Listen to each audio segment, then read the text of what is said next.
Okay, before you go out there and start flaming me or flaming anybody else in the comment section below, I wanted to be transparent with the source of this conversation.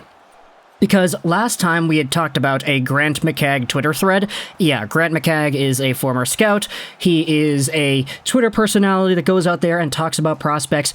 Last time we had made a video on one of his takes, it ended up not being legit. There was a take in there of Dylan Strome and Connor McDavid that was complete bogus.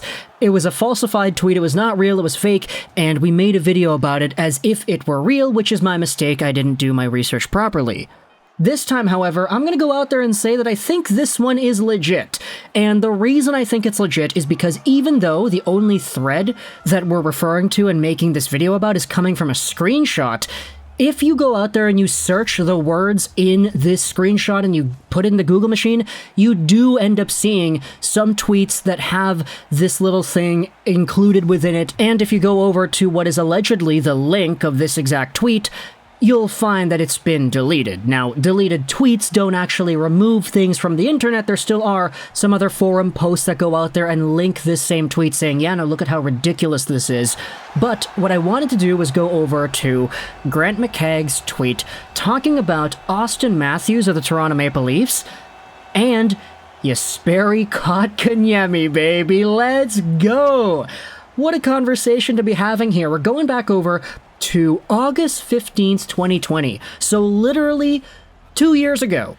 This would have been in the time span of the 2020 bubble, I believe, when the Canadiens beat the Penguins in the play-in series and then lost to the Flyers in the first round.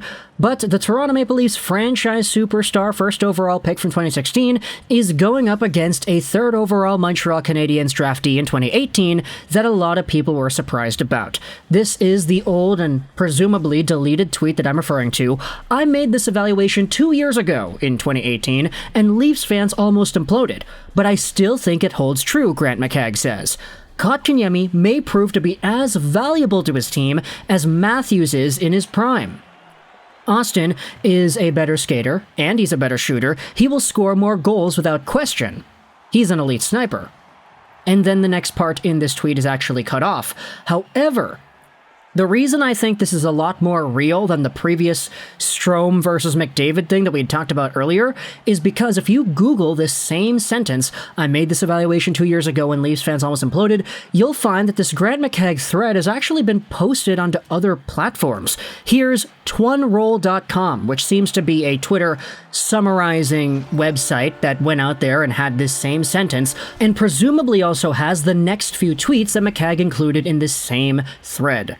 But we are already seeing the character in all-around play that Kotkaniemi will bring a team that will help them win at playoff time. I think he'll be a better playmaker, compete harder in all three zones, and play a more physical, playoff-type style. Pick your poison. There is this misconception that playing a month in the AHL at 19 automatically disqualifies you from being ever mentioned in the same breath as the mighty Matthews, but that is complete hogwash. Matthews didn't have knee surgery when he was 18 years old, and that set KK back. Matthews will likely end his career with more regular season points, and I certainly expect him to have more career goals. Will he have more playoff points and wins? That remains to be seen, and for me, that's the ultimate litmus test, and why you pick players in the top 5. To win. Now again, this thread is on twunroll.com. I assume this is a Twitter thread kind of like collection site where it takes a series of tweets and it puts it all into one article. The original tweets were deleted, so this isn't existing on Twitter anymore, unfortunately. However, we do have the screenshots to go out there and insinuate that they did exist in the first place. And so I wanted to go over this idea here.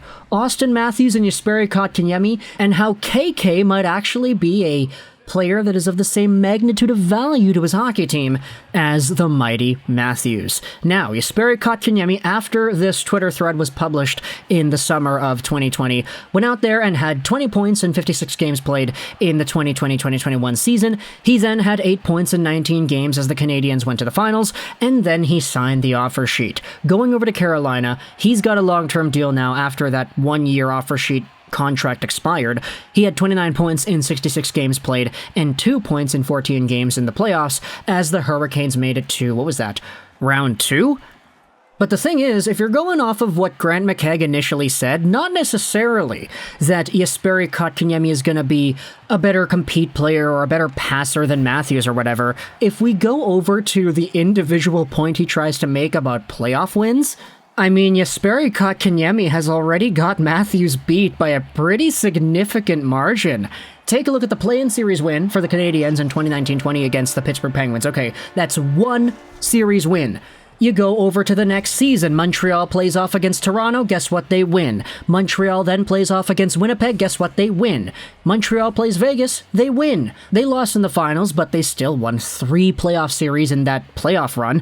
And then you have the Carolina Hurricanes' first-round victory in this most previous postseason, and you realize that Jesperi Kotkaniemi has 5 playoff wins under his belt, and Auston Matthews has 0. Now, I'm kind of just taking the piss out of this argument. Like, I know Matthews is obviously a better player. He will always be in a higher magnitude of player than Jesperi Kotkaniemi is ever going to be, I feel. And sure, there may even come a time where Jesperi Kotkaniemi might have more assists on a season than Auston Matthews does.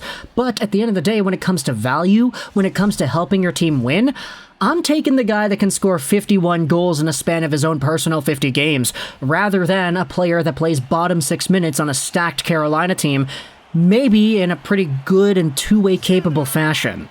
Now, I don't want to go out there and blast anybody, oh, Grant McKegg, you're this, you're that, or whatever, but I will say that when this tweet was posted, or when it was allegedly posted, I guess I should say instead, it was in the middle of the Canadiens', let's just say, hype period for Jesperi Kotkaniemi, because in that time frame, hey, the guy had come off a surgery, he was playing in the play-in series, and he was good in the Laval Rocket system.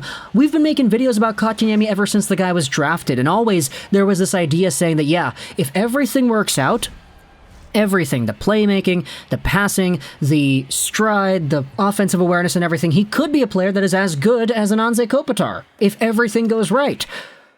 But Auston Matthews is still better than Anze Kopitar right now, man.